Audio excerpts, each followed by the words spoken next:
Okay. Well, I better stop chewing. Now I'm being recorded chewing. All right. Well, it's time to start. So, in the name of the Father and the Son and the Holy Spirit. All right. So I hope you're enjoying this book so far. It has certainly a very different sort of view on what the spiritual life is like. I mean, it really transports us to another sort of a whole other world and environment. Okay, so anyway, so we'll just pick up where we left off last time. We're in the middle of page 38, and so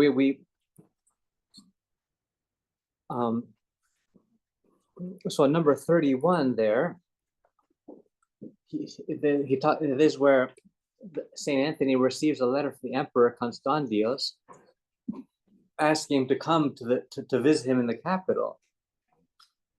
And it's interesting that it's actually very enlightening to see how instead of just deciding on his own, oh, I'll go or I'll not go, he had the humility to ask someone else, should I go or not go? And this is actually there's a beautiful another story from the Desert Fathers that has to do with how important it is not to rely on our own judgment, but to ask other people ask for guidance. And so the story is this. One day there was a monk who was really struggling to grasp what does this particular passage in scripture mean? It was some sort of obscure kind of thing. And he couldn't figure it out. So he said, I know, I'll just pray and fast for a long time. And then hopefully then God will enlighten me because of all my prayer and fasting. So he prayed and fasted and prayed and fasted and prayed. And then he still didn't have any enlightenment from God. So then he finally said, well, maybe I should ask my neighbor, the other monk down the road. Maybe he knows the answer. So as soon as he steps out of his cell to go ask his neighbor, all of a sudden the angel comes down from heaven and says, "Oh, this verse in scripture means this, this, and this." And this holy elder says, "Well, why'd you tell me now? I mean, I was praying and fasting for all this time, and now you tell me." and the angel said to the saint, yes, God sent me now to tell you, because now is when you had the humility to have the thought that, oh, maybe my neighbor knows something better than me. And so God heard your humility much more clearly than he heard all your praying and fasting. And so that is a very good lesson for us as well. Know that, and in fact, this is what Saint Ice Mountain said, that the frequency at which God speaks is humility and love. All right, so let me just mute someone here. All right, so anyway, so in this story, we see that he goes to Abba Paul, who is actually his disciple, and asks him, "What do you think?" And then he says, it's this interesting thing. He says, if you go to the emperor, you'll be called Anthony. But if you don't go, you'll be called Abba Anthony. In other words, you're living up to your calling as a monk who is a solitary. If you stay in your solitude, whereas if you go around from here and there and go to the emperor, and well, you'll just be like everybody else. And so evidently he didn't go. All right. So now in the next page 39, there's a story of Abba Anthony visiting Abba Amun in Nitria. And then it says, how far should we build the cells? How far away should we go to build the place where the monks live? And then he says, let us eat the 9th hour meal, and then let us set out and walk. And they end up walking till midnight. Until the sunset. And so I just want to clarify what this means, the 9th hour meal. So in Byzantine times, there was the way they measured is actually until about the 15th century, throughout the Middle East and Mediterranean areas, they didn't use the kind of clocks that we have where every hour is exactly 60 minutes, etc. And but they would define midnight as the time that the sun sets. So the time the sun sets, of course, changes throughout the year. It's earlier in the summer and later in the winter. And not only that, but also the way they would divide up the hours, the day into hours, is that what they would say is that, okay, 12 o'clock is midnight, 12 midnight is always sunset. And and also the rising of the sun is 12 o'clock, 12 hours before that. And so, but the thing is though, that since the duration of a day changes throughout the year, according to their definition, there's always 12 hours in the day, regardless of what season it is. So what that means is that it's certain in let's say June, the length of an hour is more than 60 minutes. And then whereas in December, the length of a daytime hour is less than 60 minutes. And that's this also explains why Christ said, at one point he's talking to his disciples. He says, "Are there not 12 hours in the day?" And for us who are living in the 21st century, we'll say, "Well, no, there aren't 12 hours in the day." He said, "Are there 12?" Because it depends on what month it is, if there's going to be 12 hours in the day or not. Whereas in the first century and up until the 15th century, there were exactly 12 hours a day, simply because that's how they defined it. Yeah, and so, and I'm just too tempted to get a little bit into mathematics here and astronomy, because when it says that they walked 12 miles, and that was from the time the 9th hour meal until sunset, which is 3 hours. But then but then we know that people walk only 3 miles an hour. But so how could they walk 12 miles in just 3 hours? Well, the answer is they weren't walking 4 miles an hour. It's more likely that they were walking in June, when there would have been the longer hours. So anyway, so that just okay. So moving on to number 37. This is also a very important principle here in the spiritual life. St. Anthony mentions, it says, "I know some monks who fell after many labors and came to the point of losing their reason, losing their mind, going crazy. And this is because they put all their trust in themselves, and they were not listening. They ignored this commandment in the Bible that says, 'Ask your Father and he will tell you.'" And so the patristic understanding of this verse in the Bible is that it's not ask the person who gave birth to you as a father, but ask your spiritual father. And by asking your spiritual father, you're on a safe path. You're under obedience. And this is the safe way of the Holy Fathers.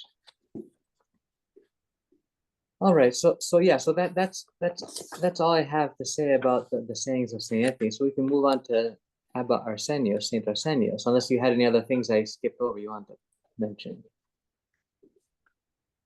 Okay, so now Abba Arsenios, he was a very extreme monk in several ways, because as it says in this introductory note, he was someone who was, he was in the court of the emperor for years, and so he was like, top in terms of worldly sense of what his status was in the world.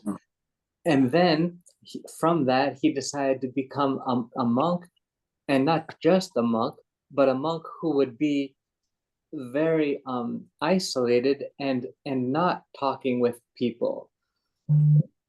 So and this is something where, and as you saw perhaps in the story, that there are people who would come to him for advice, and he would pick up rocks and throw them at them and say and chase them away, because for him he wasn't able to.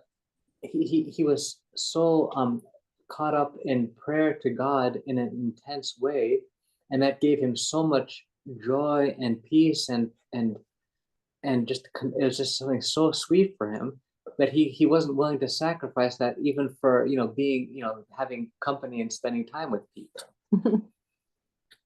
So it is definitely, this is a very unusual path. I mean, it's 1 in 1,000 maybe monks would be called to be complete, hermits and not have any communication with anybody at all. But it is a path, and it says in the Bible, it is not good for man to be alone. And this is something the Holy Fathers say, that if we're alone and we don't have someone to interact with, a person to interact with, well, then it has a negative effect on our soul and on our psyche and our well-being in general. But then the question is, well, how do these people who are hermits not be affected in a negative way? And the answer is that they had that their relationship with God was so vivid and so real and tangible that they weren't really alone. And that's why when, for example, people came to Saint Herman of Alaska, who was also a hermit living all by himself in the forest, they would come to say, how can you manage being alone like this? And he was like, "What do you mean alone? I'm here with God. I have the angels with me, and they're the best company." And he wasn't speaking even just figuratively; he was speaking actually very concretely. And this is something we saw from other instances in the life of Saint Herman of Alaska, where people would come to this hermit who was living in the forest all by himself. They would come to his cell, and they would hear in his cell a whole choir of people singing. And they're like, "Oh wow, he must have a nice, whatever, people visiting, and they're praying and singing." And so they come and open the door, and he's just there by himself. And of course it was the angels there that were with him chanting, and they left, I guess, when the other guy showed up. But yeah, so it was, so these saints who were living by themselves, they really had a very tangible presence, and they had interaction, they had relationships, because relationship is really key in our life. I mean, that's God is all about connection. What God wants more than anything else is to connect with us. And one thing that helps us be prepared for that is being able to connect with other people, because the more we are able to connect with other people and humble ourselves and be patient with them and be kind to them, the more this prepares us also for our relationship with God. It makes it more, we're more ready to connect with God. Whereas if because we have so much selfishness or whatever that we can't connect with people, well, then we'll also have a very hard time connecting with God too, because we need a certain degree of humility and selflessness to be able to connect with God too, and love, of course. All right. So, and then in Arsenius number 3 here, it talks about how the demons once were attacking Abba Arsenios in his cell, and people happened to pass by, and they heard him crying out to God, saying, "God, do not abandon me. I have done no good thing in your sight, but out of your kindness, grant me to make a start. Grant me to make a new beginning." And so, the reason why this is something that worth the writing down, and they record this, is because it shows how Abba Arsenios, Saint Arsenios, was fighting against these temptations, how he's fighting against the demons. The most powerful thing that burns the demons, it's even more powerful than prayer, is actually humility. And so, this is something that Abba Arsenios understood. And so that's why when he was praying to God, he was asking for help, but at the same time really humbling himself, saying, "I'm just nobody. I've never done anything good." Because he knew that this kind of humility is something that would protect him from all the demons' attacks. Okay. Okay, so now in the next page, 41, Arsenios number 6, they saw Abba Arsenios asking some Egyptian elder about his own thoughts, about his, he's getting advice from some Egyptian elder. And if you, I don't know if you read the introductory material in the book, but it sort of sets the stage of how the Egyptians were like the hillbillies. They're like the peasants, and this Abba Arsenius, he's like a like a senator or something. He's like one of these like lofty, high status politician kind of people, and so you can imagine some high big politician going to some peasant saying, "Hey, what do you think about this? I need your advice." And so of course people are like, what's going on here? What's wrong with it? Who is this peasant you're asking?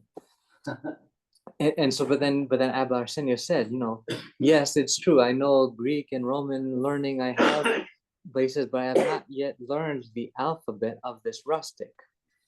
And so, obviously, the person he was asking was, even though he was just a peasant and some illiterate person, perhaps, yet this person, because he was someone who had experienced genuine spiritual experiences and had acquired grace from God, this is something that has immense value. And this is something we see very many times in the lives of the saints, where some saint, like Saint Pius, for example, the Holy Mountain, who passed away just 30 years ago, he was not so he didn't even go to college or anything. He wasn't educated at all, but he was someone so very wise because he had God dwelling in him and God enlightening him, and so people would come from all over, to ask him his advice. So there's the same phenomenon happening here in ancient Egypt, and this also has to do with the idea of that there's more than one kind of theology. There's the theology you get by going to a seminary and learning reading dozens of books and being head smart. But then there's the theology that comes from actually knowing God, and when you know God, then you can talk about God as someone whom you know rather than someone whom you've read about. All right, so. And so then in Arsenios, but don't hesitate everybody to jump in and say anything if you have any comments, because I am skipping some things here. Okay, and so now in Arsenios number 9, it says, a brother asked Abba Arsenios if he could hear a saying from him. And then so Abba Arsenios said to him, as much as you're able, he has two things: strive so that what goes on inside you be godly, and then on the outside, conquer your external passions. So this is sort of what Abba Arsenius is talking about. Sort of talk about the two aspects of being watchful. I mean, we have to be watchful not only in terms of the outward things we're doing, like am I saying something that has an impure motive or a selfish motive, or am I doing this in a not loving way or a prideful way, or or am I doing this out of greed or out of gluttony or whatever? But then that's not enough. You also need to watch what goes on inside you, be godly. In other words, it's important to be vigilant over what we're thinking and to see, are the thoughts I'm thinking right now, are these something that are okay? Are these thoughts going to grieve God, or are these thoughts pleasing to God?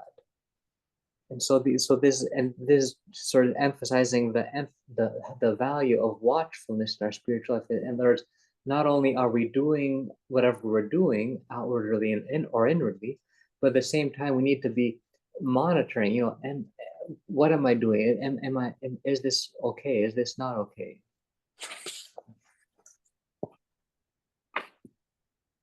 Okay, and then in Abba Arsenius number 11 on page 42, he's talking about how there are these people who would delay eating longer and longer, and this would be one of their struggles. And so this is, so this is something, of course, that in the monastic sense, this has value. I mean, what these monks are trying to do is they're trying to be totally, devoted to God, so that everything they're doing, their whole life, their whole daily routine is something where it's for God's sake. It's for God's glory, and at the same time striving to overcome their desires, because as the Holy Fathers say, all the virtues are interconnected. as are all the passions. So even though it's not really that big a deal if you eat a lot or a little, in terms of it's not a sin to eat a moderate amount, and it's not necessarily a virtue to eat a little bit of food. But if you have the self-control to say, no, I'm going to deny myself this, I'm going to deny myself, I'm going to cut off my will here, well, then you become stronger in terms of your willpower. And then when other temptations come, let's say the temptation to be angry or to be careless with your eyes or whatever, then you'll have this inner willpower to not give into the temptation and be victorious. So that's why they would attach importance even to these kinds of things, like how much or when you're going to eat, how early in the day you're going to eat.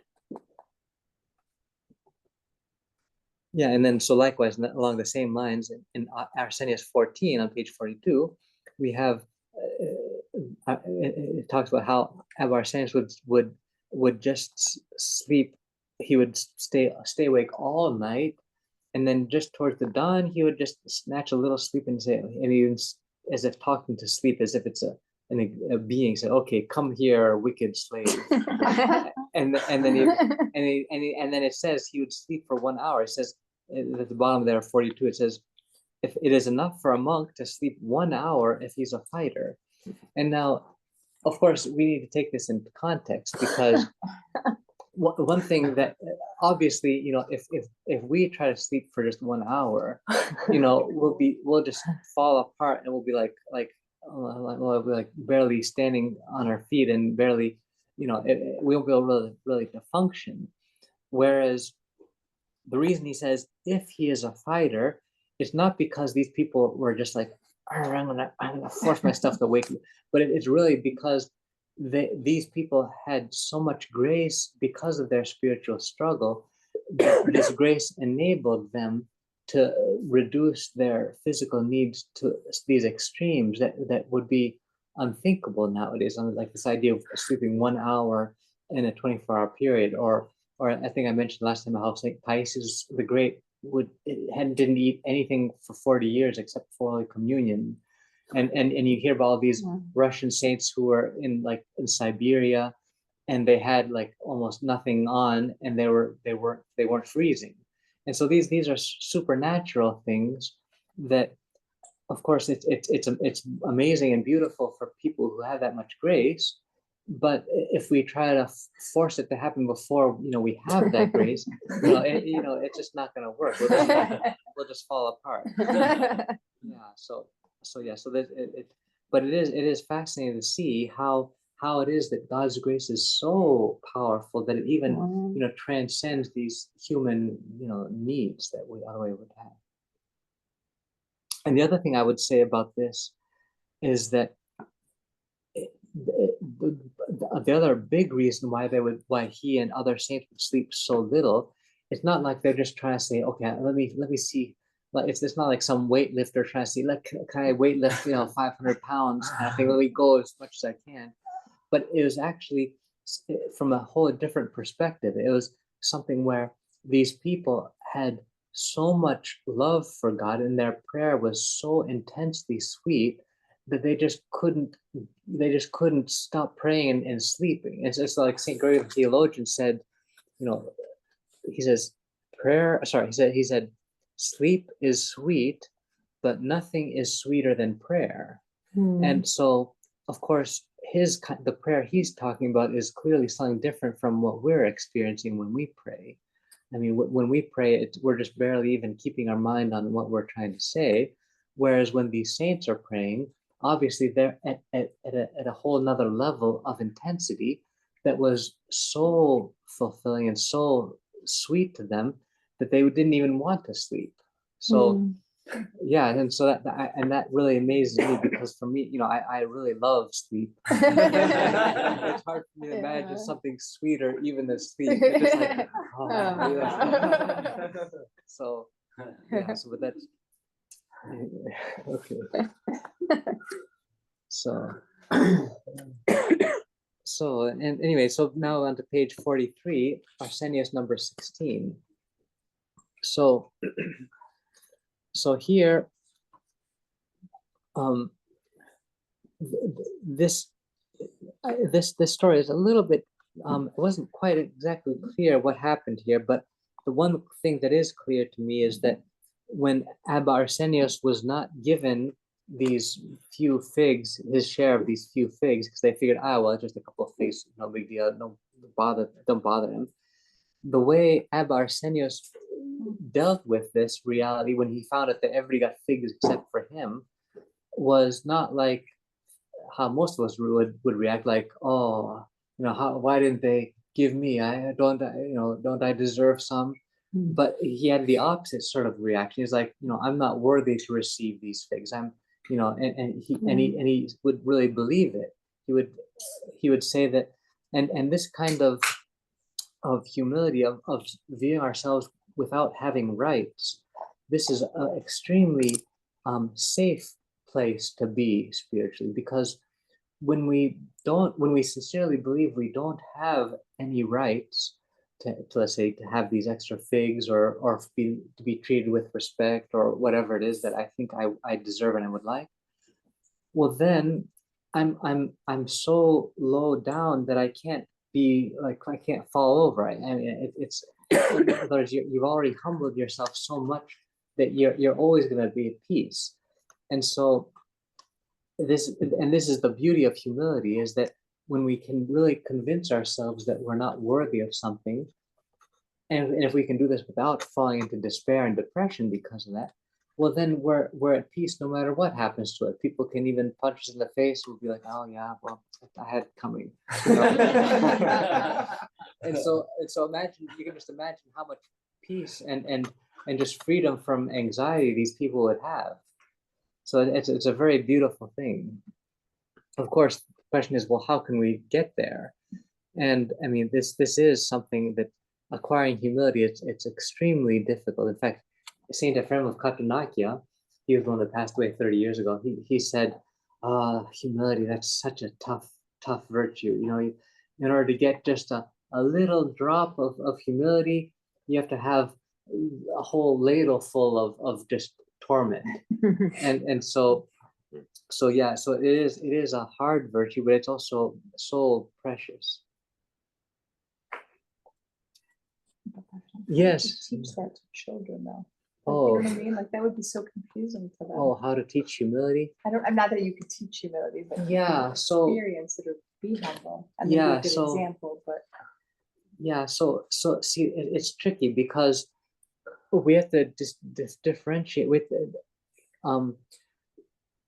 there's a difference between self-esteem and humility, and this is something it's easy to confuse the two because they're sort of similar concepts. Superficially, if you think of what they say about self-esteem, you think that, a humble person has no self-esteem, but it's actually the opposite. It's the prideful people that have no self-esteem, and they're the people where if you insult them, immediately they'll react and fight back or whatever, because they don't have self-esteem in a healthy way. Self-esteem, because see, there's a healthy kind of self-esteem where it's not egotistical, but it's based on God's love. In other words, when I know that God loves me and He's forgiven me all my sins, and and I know that no matter what I do, God's still going to love me. He's still going to forgive me all my sins. Well, that puts me in a very safe place. It makes me very, I can say, okay, no matter what happens, I'm still okay. And this kind of trust and faith in God is what enables me to then accept criticism and even slander from other people, and for it not to bug me and to trouble me. And so I would say, in terms of children, or really anyone, but children as well, in order for them to get humility, I think the most important thing would be for them to have a sense of God's love. And for them to have a sense of God's love, the first thing they would need is to have a sense of what human love is like.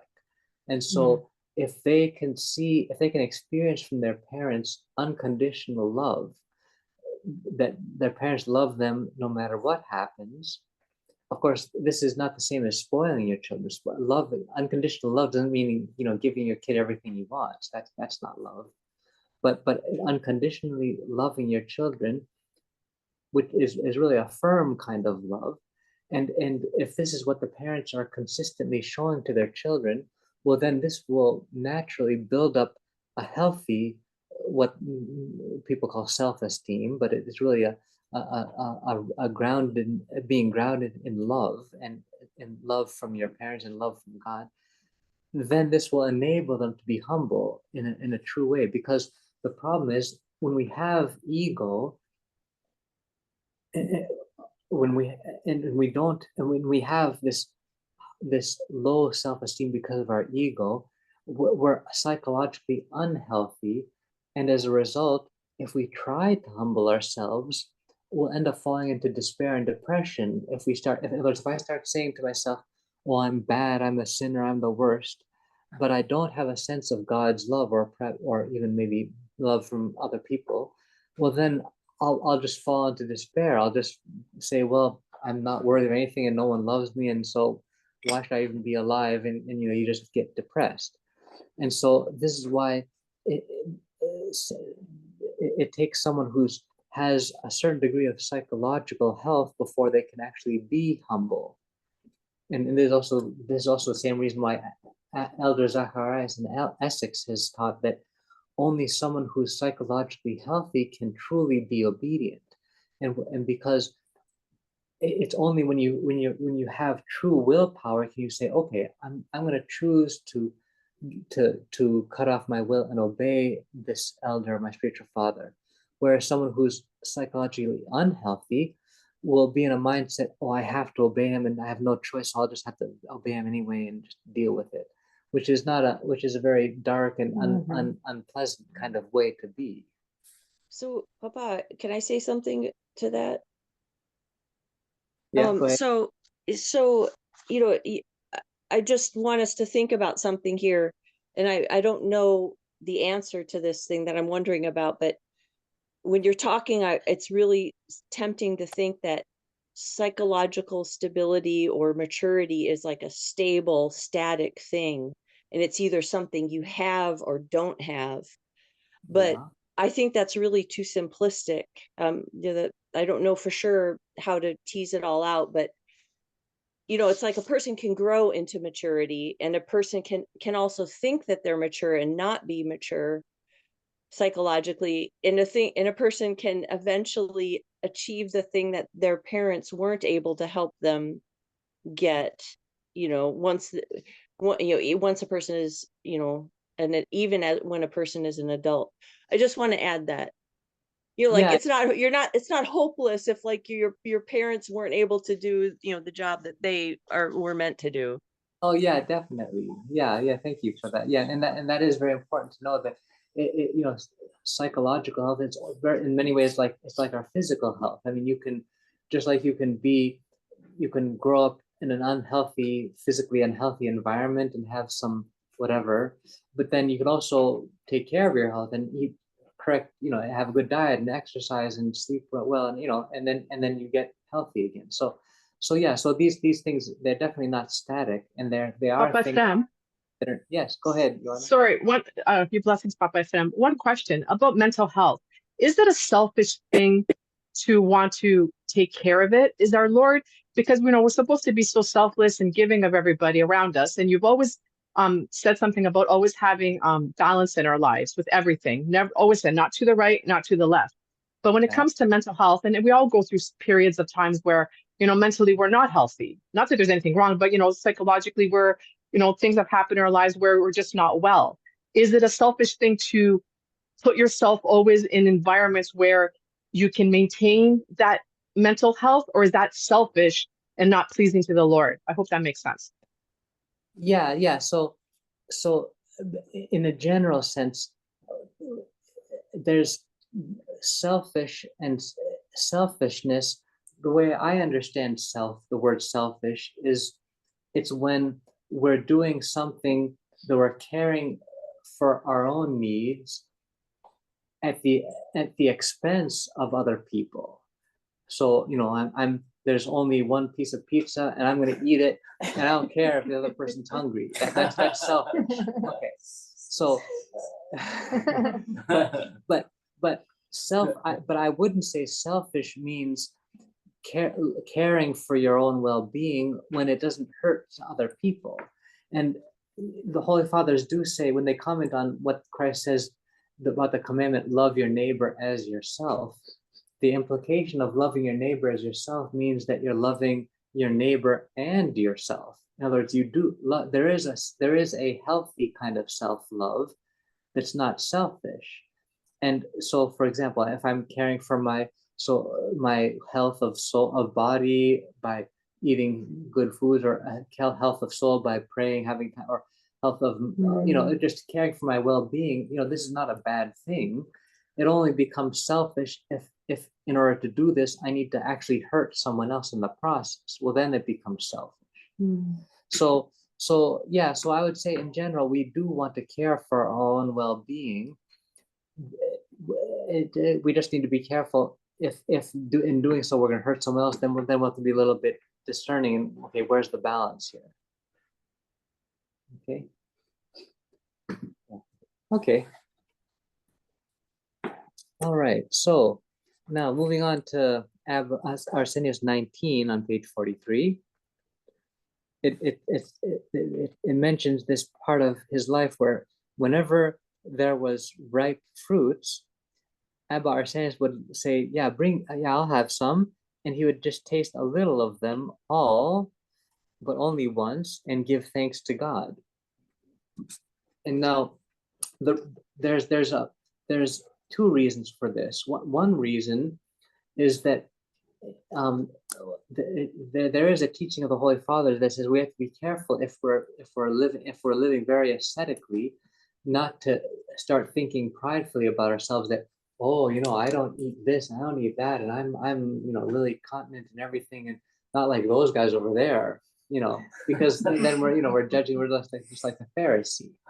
And so one thing that the Holy Father suggests is that regarding diet, that we should not do something that really stands out as being very different from other people, because then we can be assailed by thoughts of pride.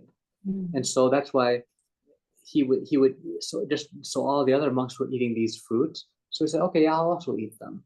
But because he was so, you know, ascetical, he would just have a tiny bit of each thing. So that's one reason why. But then the other thing that's very interesting is he says, it mentions here, he would taste just a little of them all once only, and then giving thanks to God. And so, and this is also like the key thing that differentiates gluttony from a good kind of pleasure, because I mean, gluttony definitely is a real passion we have to watch out for. But because, you know, these food is the way God created food, you know, it's inherently pleasant. And so when a saint eats something that's delicious, it's not like he's like somehow destroyed his taste buds, he can't detect it, and he's feeling no pleasure. You know, that's not how it works for the saints. You know, when they taste something delicious, you know, they realize it and they appreciate it. And so, but they're able to appreciate it in a way that's not passionate. They're not attached to it. And this applies to really all the passions, because there's this story of Saint Nona, who's a bishop, and maybe you've heard, I've mentioned this before already, where he was sitting around outside with his priest, he was talking to them, and then a prostitute rides by in her carriage, and all the priests are like, oh, look at her, you know. But Saint Nona's like, wow, look at her, she's so beautiful, wow.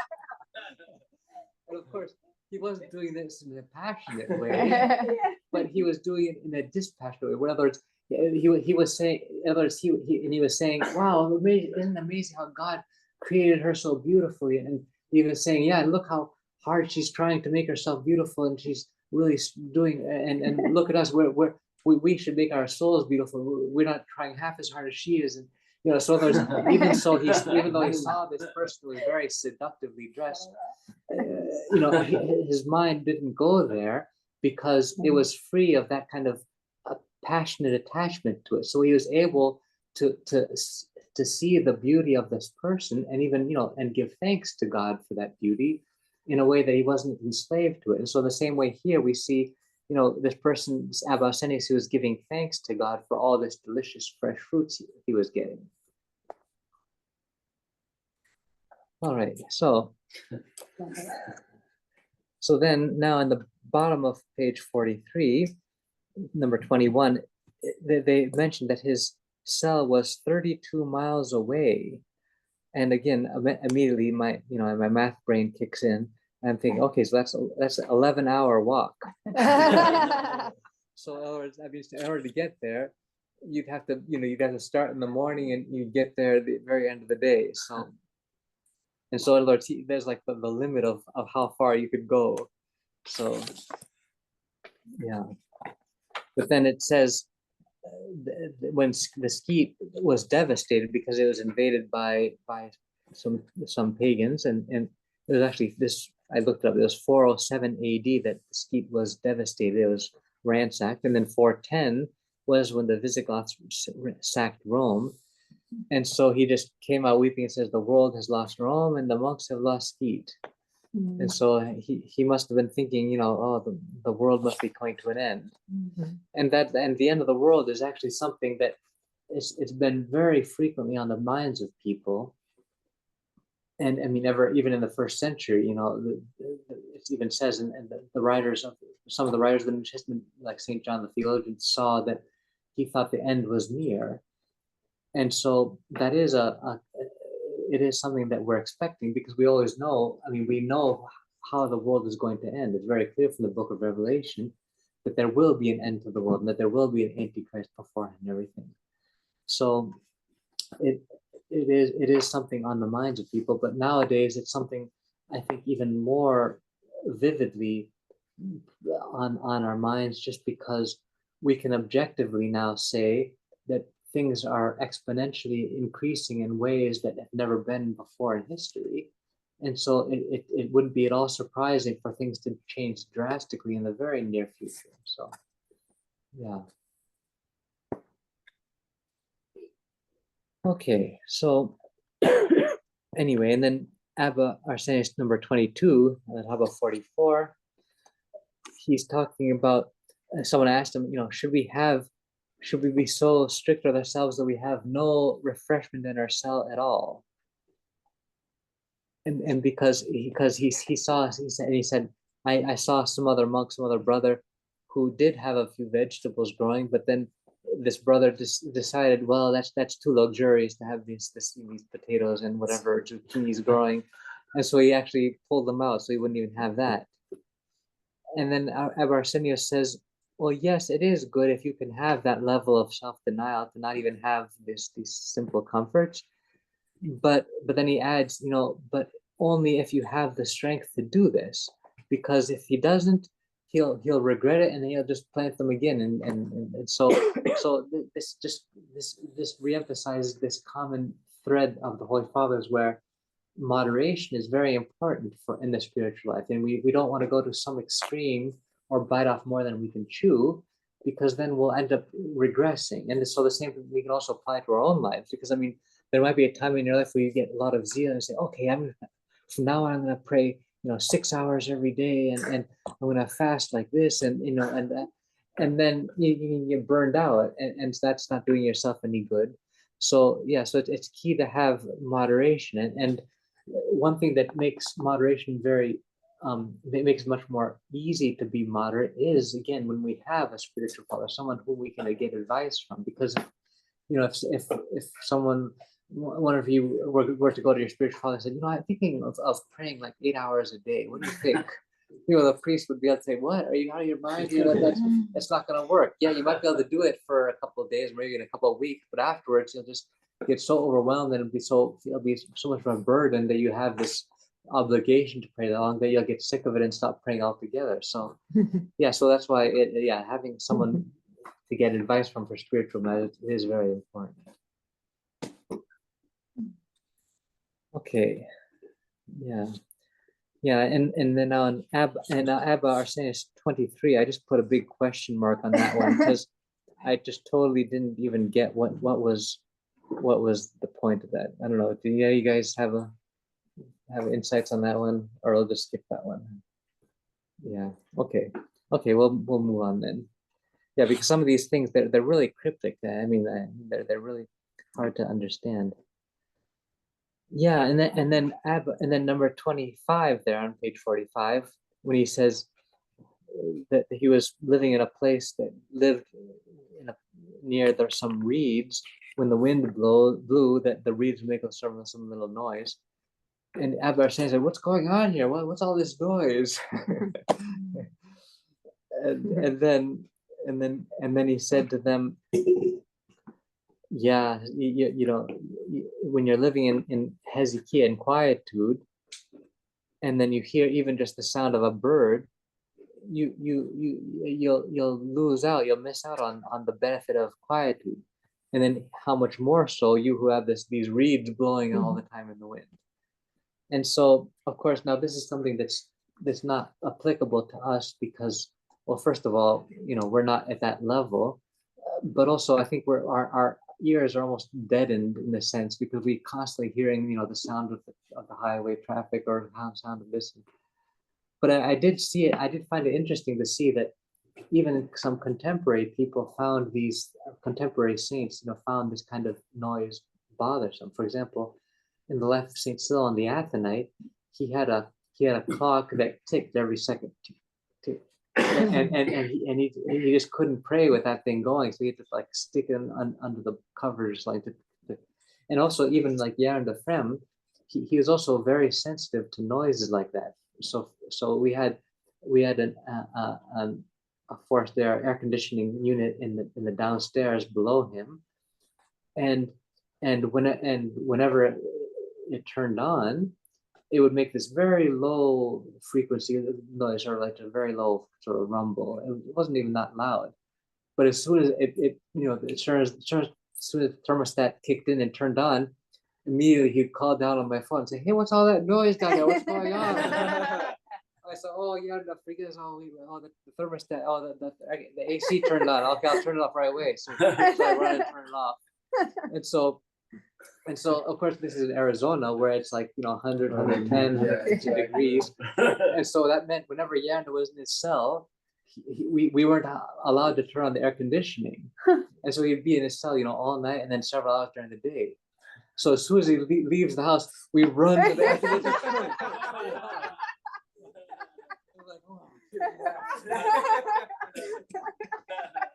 So yeah.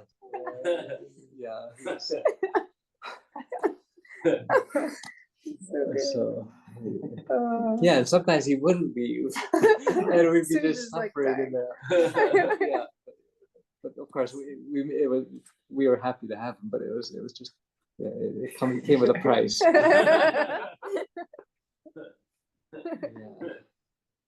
Okay, yeah. So anyway, so now in Abbot Arsenius 26, page 45, it's interesting. Here's a story where there's some brothers and there's some monks came from Alexandria all the way out to there, and they said to themselves, "Hey, since we're in the area, let's pass by and stop and see Father Anthony, Abba Arsenius."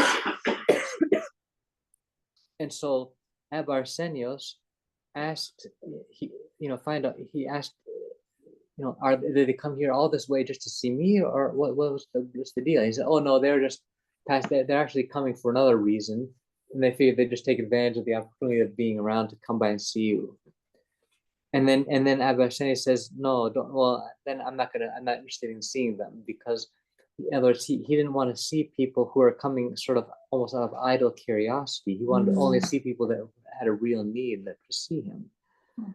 And this does remind me of something from the life of Saint Paisios, who was on Mount Athos just a few decades ago, because Saint Paisios was in the same situation where people would come from all over the place to see him, but not everyone who came to see him was someone coming with pain of heart or a real need or guidance.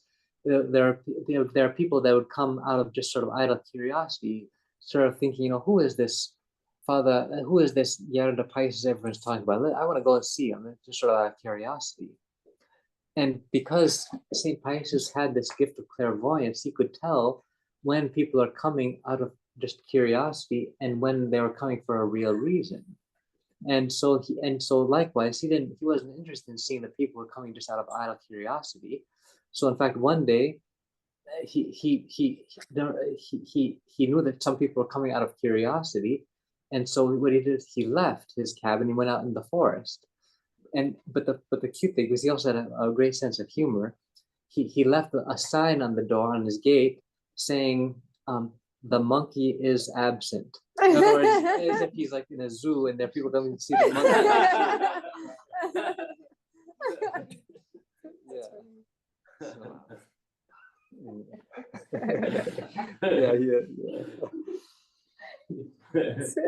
Yeah. So and then now in Arsenius 27, here we have this incident where someone went to see him, and he peeked through the window of his cell and he saw that Arsenius was like all on fire.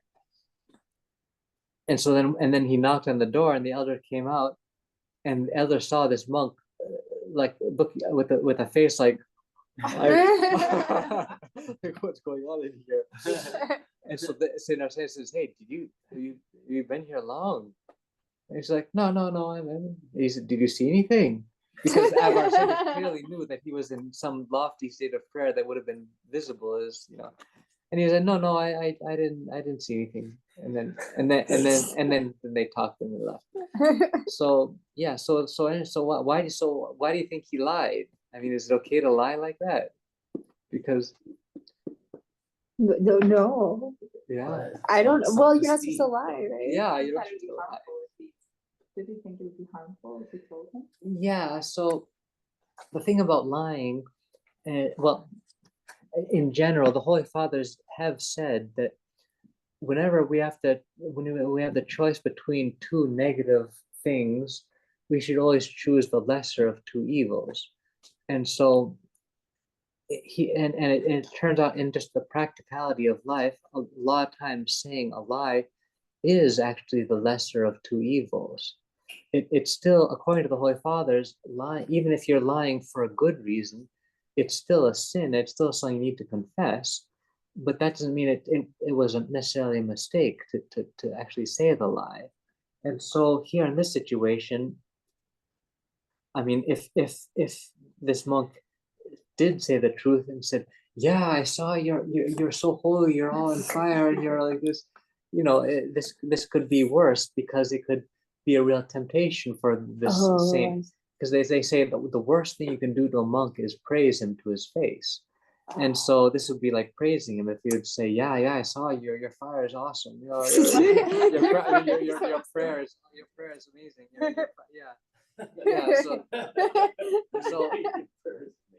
Yeah, because that's not the kind of thing. So out of his really, his love for this person, he didn't want to give him an opportunity to puff him up. And so he tried to protect them, and even said a little lie like this, a white lie. Yes. Isn't the story of the saint? Was it you that told us that about the one that came out? Like somebody was knocking and he was in a state of like prayer, and then he came out with an onion or something to cover up like his tears. Oh yeah. Who was that? Was that other Saint Ephraim Patanakya? I can't remember. Maybe it was Saint Ephraim Patanakya, who he had so much. I mean, several saints had a lot of tears in their prayer, and sometimes the prayer was just so that the tears were so powerful they couldn't stop, even if someone was coming to see them and they wanted to just not show it. So yeah, so there was one saint that said, "Oh, let me grab this onion," and he cut it in half and then came to the person at the door holding the onion and so that way he just sort of justified his tears, cover up the Papa Ephraim Tinefisas, sorry Yes, for interrupting. Can you please, I know it doesn't have to do it, but you reminded me of the tears right now. Can you please remind us of the book Father in Essex told you? yeah. Well, which one is the book again? Remind me. Catechesis Agiu Simeon to Neo Theologu. It's the Catechisms of Saint Simeon, the new theologian. Yeah, I'll show it to you in a minute. Just in the other room, I can bring it. But it is only in Greek and only in sort of semi-ancient Greek. So unless you know sort of, you have to know Kata Rebusa pretty well to be able to grasp it. Yeah. Ευχαριστώ, thank you. Yeah. Yeah. Regarding tears, Elder Zacharias did say one time that it's not appropriate for monastics to cry before others. Yeah. Why you would say that? Yeah. So. Can you repeat that, Father? Oh, okay. I'm sorry. Yeah. So the question was, why did Elder Zacharias say that it's not appropriate for a monastic to weep in the presence of other people? And so, well, there's a couple of things going on there. One reason is that if a monk has tears and shows it, it'll be a temptation for him, for pride, for people to see that, oh, he has tears and other people don't, and that kind of thing. So yeah, that's why in general our own spiritual states, when we're in a very good spiritual state, we don't want to broadcast that to other people. And likewise, even when we're in a very bad spiritual state, we don't want to broadcast that either, because we don't want to bring other people down. And so that's why the Holy Fathers say that we should keep to ourselves our spiritual state. And so that's why if we have tears, whether they're tears of good tears of grace and because I'm in a very good state, or even negative tears where I'm just so depressed and overwhelmed with despair, these are things we really shouldn't be showing other people. It should be something just for our spiritual father to know about. Yeah. So I believe that would be why Elder Zacharias said something like that. And and there's and Saint Joseph the Hesychast is someone who said this to Saint Ephrem of Katanaka, because Saint Ephrem was the disciple of Saint Joseph Hesychast, a spiritual son, I should say, rather. And Saint Joseph said, no matter what state you're in, whether you're up flying in the heavens or you're down in hell with all kinds of disturbing thoughts, you need to keep a level state and a calm. And Saint Ephrem of Katanaka is saying, oh, that's hard to do. I haven't managed that.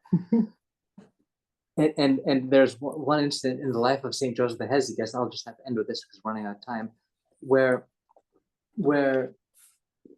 Saint Joseph said to Saint Joseph said to this to Saint Ephrem of Katanaka, says, yeah, but what do you have to worry about, Saint Joseph? You're always in a good state. As Saint Ephrem said to Saint Joseph the Hesychast. He said, no, that's not at all how it is. In fact, I just had a lot of grace during my last prayer, my last vigil, but now I'm in big trouble. And he made on the spot, Saint Joseph made up a little song. He said, "Time perimeni," what's in store for me, and Saint Ephrem. And then later the same day, Saint Ephrem saw Saint Joseph was in a good mood, sort of having a good time with just sort of in a sort of jovial mood with his disciples. And so Saint Ephrem took him aside and said, hey, you said you're expecting to have all kinds of difficulties now. You're what's in store for you? Joy is in store for you. You're just fine. And then Saint Joseph said to him, let me tell you something. Right now, even I'm going through hell in my heart right now. I'm going through so much suffering right now. It's like I'm tasting hell by the ladleful, but I'm not showing it. I need to be with the other brothers now, and I'm just gonna keep a steady. Yeah. So that's a very powerful thing, to be able to have a very deep pain in your heart, in your soul, and not let it come out when it's not the time for that. So. And isn't it true that also you're not supposed to show like joy or sadness in spiritual life, because then the demons can see it and manipulate it? Yeah, and that is true. That's another thing that the Holy Fathers say, is that if the demons are aware of what mood you're in, then they can make it worse. So for example, they know you're already kind of down, a little bit sorrowful, then they can load you up with even more depressing thoughts and saying, "Oh, you're just such a loser. Remember the time you did that sin, and this passion you still have is still fighting you." And then you could just get so overwhelmed. And so that's why, yeah, the Holy Father say it is good to try to not let these things come out. Yeah, okay. Well, we better stop there just because it's time already. So we finished up to page 53. So let's read another 10 pages up to page 63. So that'll be the end of Amonas. And so we'll hopefully finish all that by next time. All right. So and again, next week it'll be at the same time again. I think because there's several liturgies coming up on the next couple of Saturdays during the summer. I think if it's okay with you, we'll just keep the same time. So it'll be 10:30 in the morning 10:30 Chicago time every Saturday morning. All right. Papa Ephraim, I'm sorry. Did we finish up to page 45 or 53? I think I must have. What I asked you to do last week up for up today was to read up to page 53. Okay. And so now for next week, we'll read up to page 63, even though we're still only on page 46 right now. Okay. I understand now. Thank you. All right. Well, through the prayers of our Holy Fathers, Lord Jesus Christ, our God, have mercy on us. All right, God, well, it was nice Hi, to see Father. Nice to Bye. see you. Thank you. you. Okay, bye. Thank you. Bye. Yeah, and Bye, Papa Nikki, Ephraim. bye. And Nikki, I'll send you a photo of the book so you can see what the cover looks like. Ευχαριστώ, Παπά Εφραίμ. Ευχαριστώ πάρα πολύ. Hello. Γεια σας. Evelita, Papa Ephraim, thank you. Kyrios, you're welcome. Do you have a Stop the recording.